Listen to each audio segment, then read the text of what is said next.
Ah ulan ah, ah ulan ah, bitirdin beni.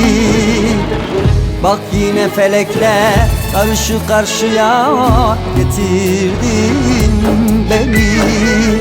Ah ulan ah, ah ulan ah, bitirdin beni.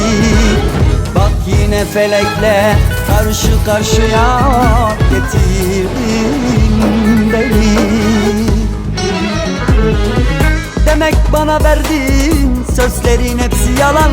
Nasıl da geçti seninle bunca zaman. İçimde duruyor kapanmıyor yaran. Ah ulan ah, bana yaptıklarının hesabını soracağım. Neyim varsa senden söküp alacağım. Andım var ulan yanına bırakmayacağım. Ah ulan ah, ah ulan ah.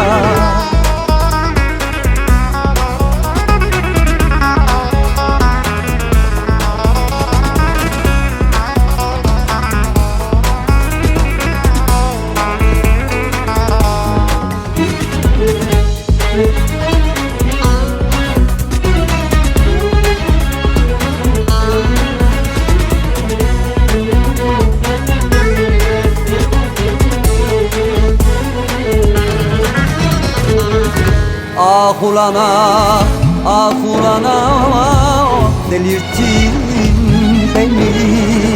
Bak yine el alemin diline düşürdün beni.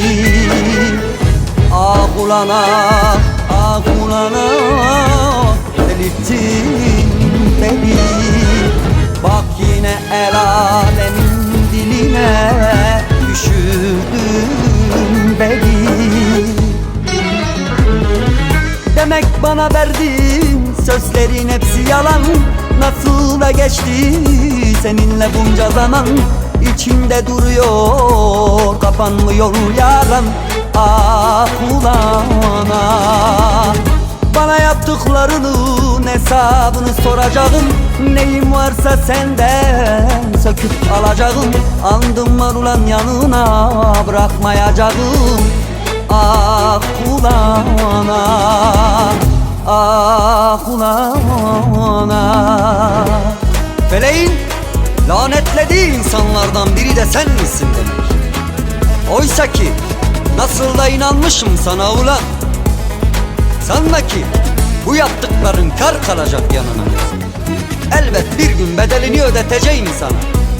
Ah ulan ah, bitirdin beni. Bak yine el alemin diline düşürdün beni. Ah ulan ah, ah ulan ah. Demek bana verdin sözlerin hepsi yalan.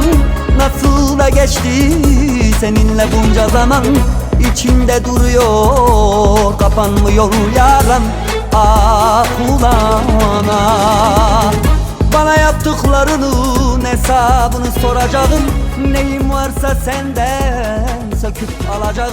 Andım var ulan yanına bırakmayacağım. Ah ulan.